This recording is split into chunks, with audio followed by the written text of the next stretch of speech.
ఈ కథ వైఫై మాయాజాలంలో మునిగిన ఫైనల్ ఇయర్ ఇంజనీరింగ్ విద్యార్థుల గురించి, వాళ్ళు ఎదుర్కొన్న ప్రాబ్లమ్స్ మరియు వాళ్ళు ఎలా మార్పు చెందారన్నదే ఈ కథ యొక్క ముఖ్య ఉద్దేశం.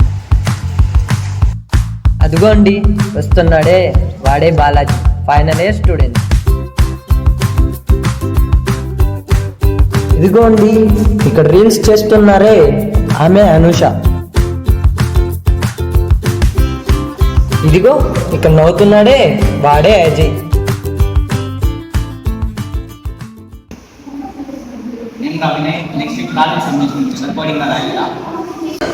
అంటే ఇంకా టైం ఉంది, నేను గేమ్ మనం డిస్కస్ చేసి చెప్పాను కదా ఇప్పుడు. ఇంత మాటికి ప్రాజెక్ట్ అంతా 1 వీక్ టైం ఉంది, కానీ చేద్దాంలే, టెన్షన్ ఎందుకు, ఇది అయిపోయి రౌండ్ అయిపోయి మాట్లాడాలి, ఓకేనా?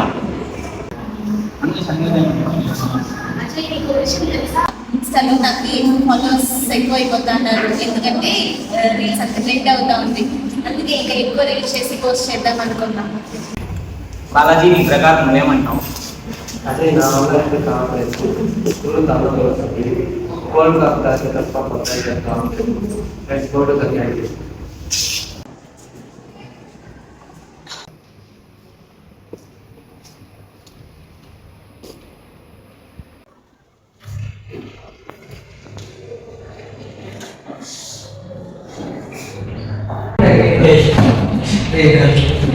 ఏం వాళ్ళ పాటు వాళ్ళు పని చేస్తున్నారు, మీ పాటు రీల్స్ చేస్తున్నారు. ప్రాజెక్ట్ ఏమైంది? మీకు ప్రాజెక్ట్ సబ్మిషన్ ఉంది కదా, మీరు ఎవరు ప్రాజెక్ట్ కంప్లీట్ చేయలేదు, మీరు అంత వైఫై ముందుకున్నారు. కాబట్టి మీ వైఫై మాయాజాలకు అడ్డుకట్ట వేయాల్సిన సమయం వచ్చింది. మీ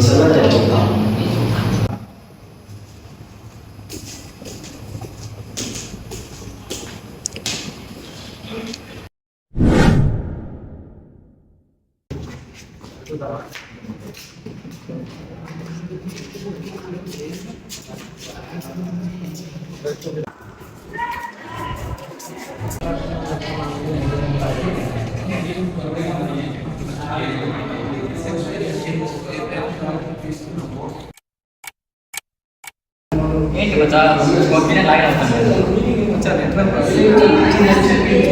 వైఫై కూడా సరిగ్గా వస్తాం లేదు, కాలేజ్ వైఫై యూజ్ చేస్తాం, వైఫై అలానే చేస్తాము.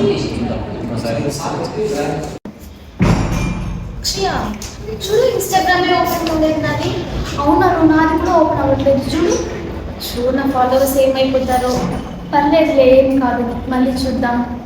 ఇదంటే సార్ అన్నం పని చేశారు, కాలేజ్ వెబ్సైట్ కూడా ఓపెన్ కావట్లేదు. ఏం అర్థము? నాకు కూడా గేమే లాగిన్ ప్రాబ్లం కావచ్చు. ఏ వెబ్సైట్ ఓపెన్ కావట్లేదు అసలు. నీకు లాగిన్ అయిందా? ఓ మై గాడ్, ఇప్పుడు తెలుస్తుంది పనిచేసే వాళ్ళు ఎవరు.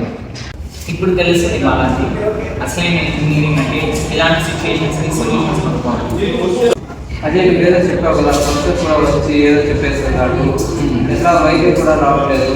ఐఓటి లాంటి ఆర్డర్ ప్రాజెక్ట్ మొదలు పెట్టాను. సరే, ప్రయత్నించండి. అచ్చా, ఇవంతా అయ్యే పండుగ లేవు. నేనేం చేస్తానంటే ఇప్పుడు ఒక ఆఫ్లైన్ కోడింగ్ చేసి యాప్ కనుక్కుందాం. దాని ద్వారా మనం గేమ్ డెవలప్ చేసుకుందాం. మన గేమ్ మనం ఆడాలా అంతే, మనం చేసుకొని నీట్గా ఒక కోడింగ్ యాప్ చేద్దాం.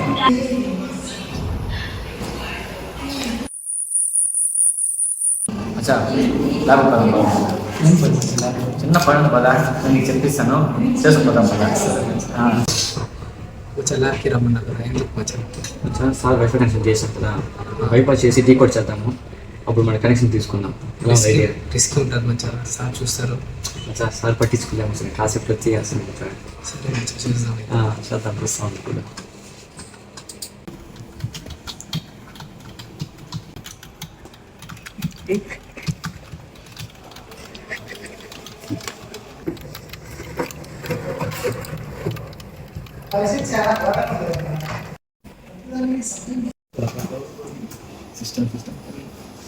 ఈ ల్యాబ్లో మీకు పర్మిషన్ ఉంటుంది కదా, ఏం చేస్తున్నారు ల్యాబ్లో? హ్యాకింగ్ చేస్తున్నావు నాకు తెలుసు. హ్యాకింగ్ అయితే వస్తే కానీ దాని సమర్పకంగా వాడాలి. సార్ సారీ సార్, నాకు వైఫై లేకపోతే కుదరదు సార్. నేను ఆల్రెడీ గేమ్ చాలా ఎడిట్ అయిపోయాను సార్. మీరు వైఫై వేసిన నుంచి నాకు మనసే బాగలేదు సార్. సారీ సార్, ఏమనుకోదండి సార్. ఇప్పటికైనా గ్రహించండి, టెక్నాలజీ మీ అదుపులో ఉండాలి, కానీ మీరు టెక్నాలజీ అదుపులో ఉన్నారు. అక్షయ చెప్పను. ఎలా ఇన్స్టా రీల్స్ ఓపెన్ కాలేదు కదా, నాకు ఒక ఐడియా వచ్చింది. మనం వాస్తవిక డాక్యుమెంటేషన్ ప్రాజెక్ట్ ఏదైనా చేద్దామా?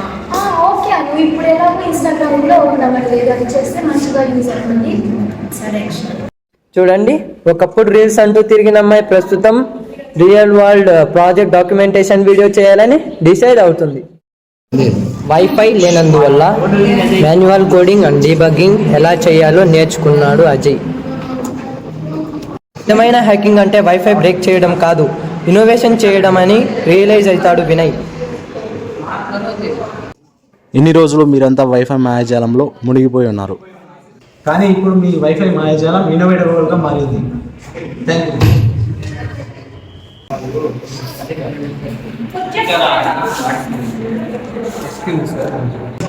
సార్ మీ వల్ల మేము ఇంత రియలైజ్ సెల్ఫీ తీసుకున్నాం. సెల్ఫీ వద్దు, ఈ మూమెంట్ని మనసులో పెట్టుకో, లైఫ్ బాగుంటుంది. టెక్నాలజీ మంచిదే, కానీ దాని మీద పూర్తిగా ఆధారపడొద్దు. ఇంజనీరింగ్ అంటే వైఫై వల్ల కోడింగ్ కాదు, రియల్ ఇన్నోవేషన్. స్మార్ట్ ఫోన్ కంటే స్మార్ట్ మైండ్ ముఖ్యం.